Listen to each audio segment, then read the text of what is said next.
Sir Royce, kumusta? Okay lang. See you again, sir. Nakatapos na ng division meeting yesterday. How was it?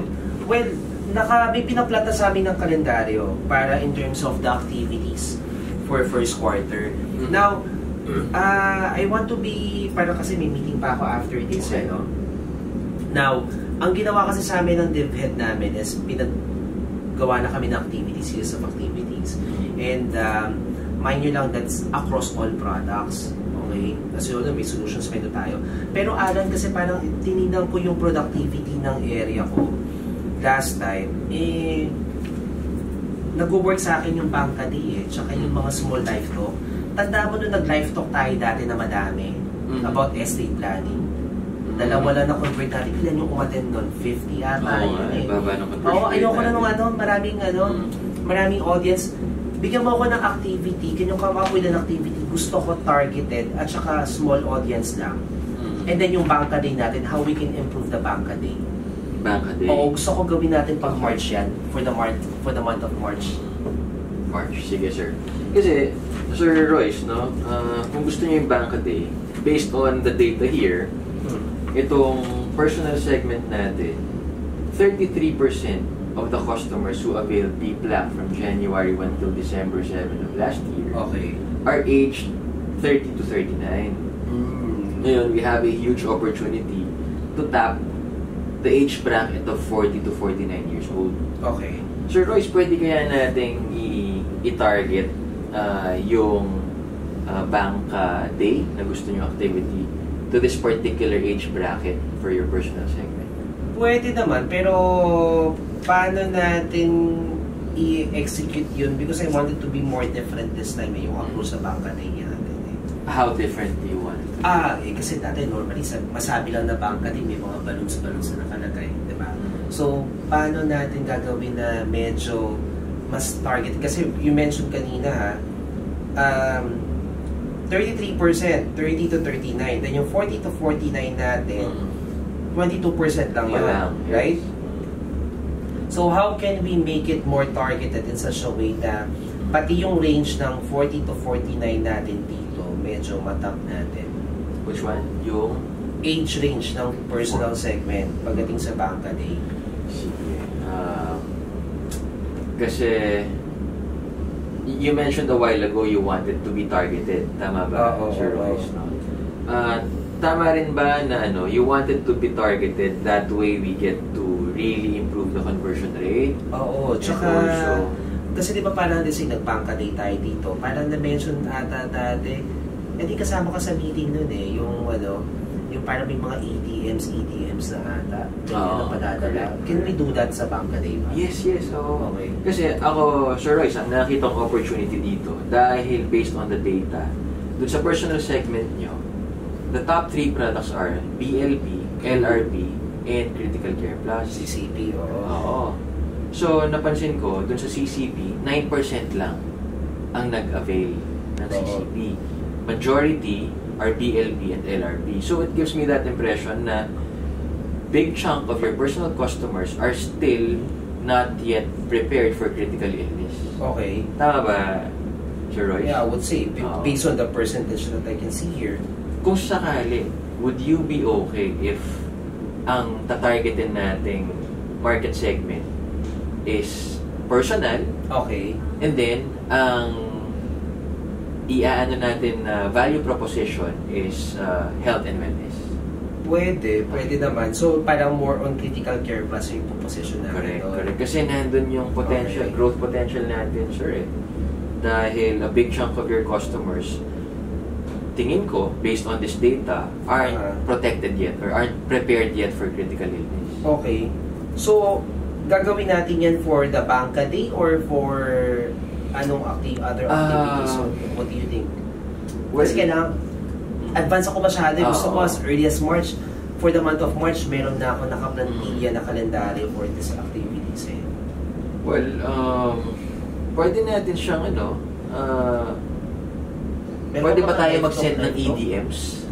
Pwede naman. Para mapupunta natin sa Banca Day or Banca Week. So may targeted profile tayo. And then, pwede kaya natin i-decorate yung branch. That way, parang sabihin natin, limbawa lang, Oo. sir may G-shock ka nga, pero pag nagkaroon ka ng critical illness, baka ikaw ay ma-shock. Something like that. Which would kind of create that awareness of being prepared for critical illness. Okay, diba? okay. Kasi, di ba, most of our customers naman, alam mo yun, they spend on things that they don't really need. Pwede, that's something that we can do. But aside from Banca Day, meron ako nakita sa solutions menu para may mga live talk pa eh. As I mentioned kanina, yung ng big group. Pwede ba na parang we will invite or we will go to a specific company tapos the PAM or the BSC will do the live talk that will represent sila parang ganyan, targeted yung mga audience na natin. Can you do that? Pwede rin naman. Pwede rin naman. Sige, i-plot na natin. Oo. Sure, Parang at least siguro, let's do it once a week. Dapat per branch, merong live talk sa isang company. Kasi pinapaano ko sa kanila yan ngayon, Alan, na parang yung mga offices na malapit sa branches nila, gusto ko mag-mapping sila doon. And then one way din for them, lalo na may mga payroll account. Gusto ko patap sa kanila yun Hindi lang yung parang puro payroll transaction lang Kasi I see a lot of opportunity in terms of business. Sorry, isa-isahin natin Okay. So, sabi nyo kanina gusto yung March 1 pa lang. Meron na tayo. Ikakasa na natin yung activity. Okay. So, for March 1, I think that's a Monday, ang una nating itatap na segment would be yung napag-usapan natin kanina. Tama ba? Sure, personal, no? Personal. Okay. And based on the data, natap na natin 30 to 39, but we have a huge opportunity to tap the 40 to 49 years old. Okay.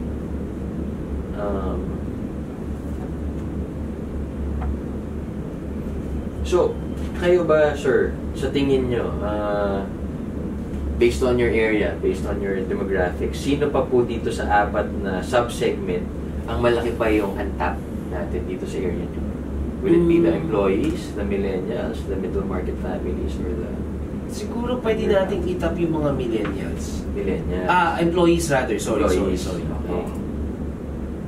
Tapos yun nga, since maliit pa lang yung share ng age bracket of 40 to 49 as well as ng 25 to 29 kasi 19% lang ng personal customers natin ang nasa 25 to 29 So would you agree, sir, na malaki pa yung opportunity natin to deepen the penetration?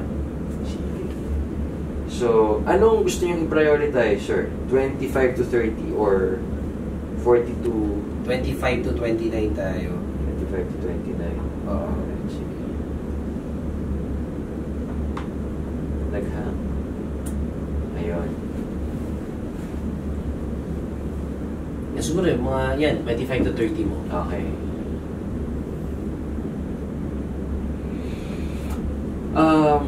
Employees, no?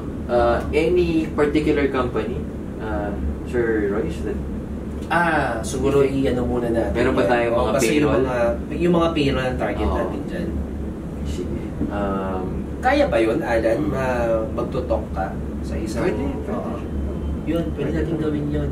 Pero instead of having a large number of audience that's limited to mga 10 to 15, para mas intimate session. Oo, mas intimate yung session. And then I will mandate all the BMs na dapat once a week may live talk agad. So kung hindi mo kaya at may schedule ka that day, let the BSC do the live talk kung kaya. Tingnan natin. Or you think once a week doable yun, or we can do it parang twice a month per branch pagdating sa live talk? Twice a month per branch? O once? Or what do you think is more doable?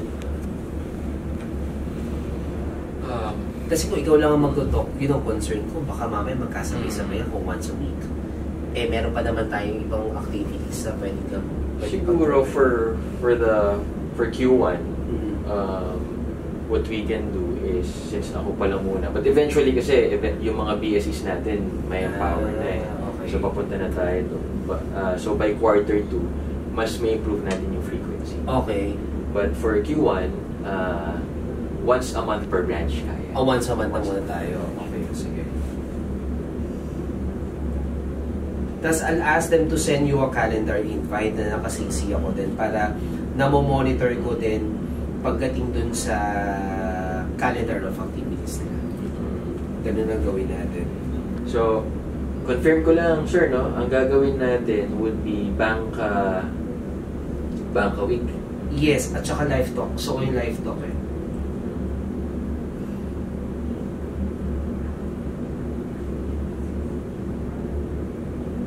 Paano yung materials, like mga giveaways sa inyo na gagaling? Yes. Okay.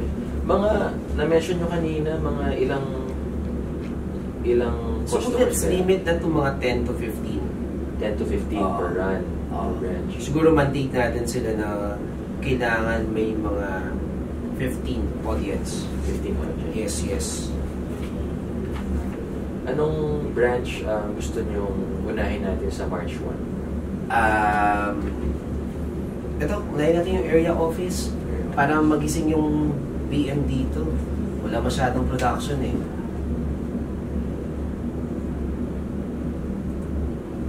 So, area office.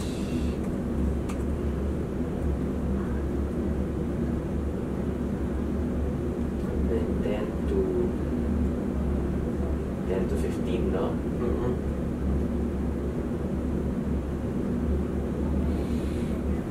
Lagyan na natin ng 15, sir. Tapos,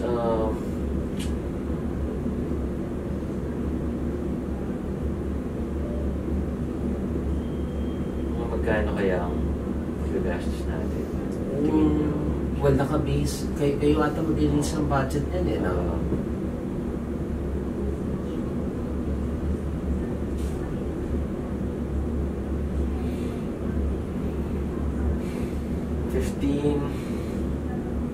Normally, pag ganyan ba? Pag ganito, ano eh? Kaya budget nyo, 200, 300, what?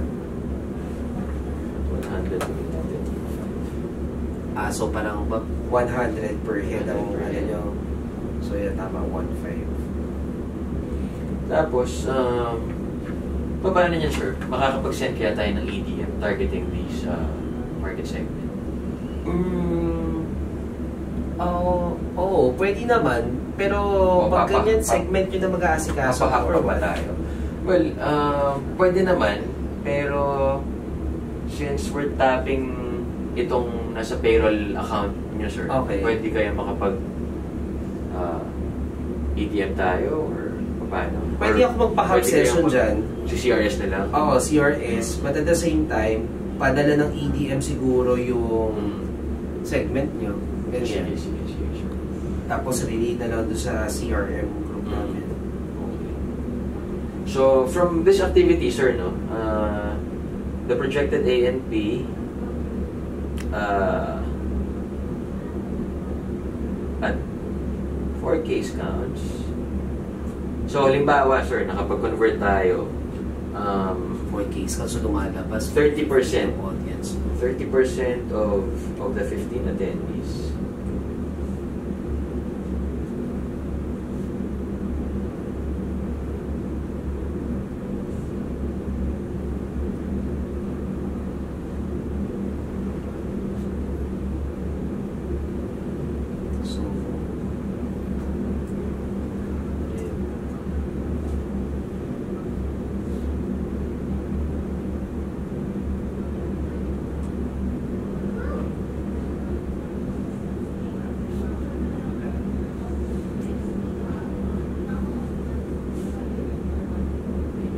Bagong issue laptop ko eh. Okay. Okay, at 30%, Okay. that's 5 case counts, no? And then, at an average case size of, kung personal segment to, at an average case size of Ang personal mo 30,000. dito, magkano ba? 39,000? Average case size mo? 59,000. Kasi based on the data we have,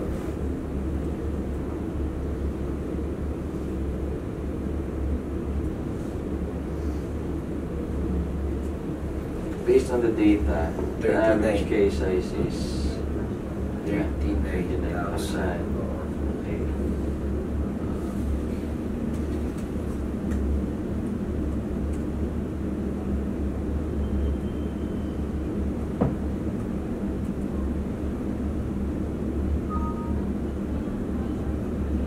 that will give us a projected A&P of 175,500. Anong basis mo sa service fee income? And then, it will give your branch, area office branch, a projected service fee of 29,835 based on a 17%. Kasi sir, in-average na lang po natin, may mga products tayong 30%, may mga 3%, so yeah, nakapeg siya 17. Okay. That's only for the bank a day. So it's for the bank a week. Okay. So the next activity, sir, anong na pwede nating i-plug? Yung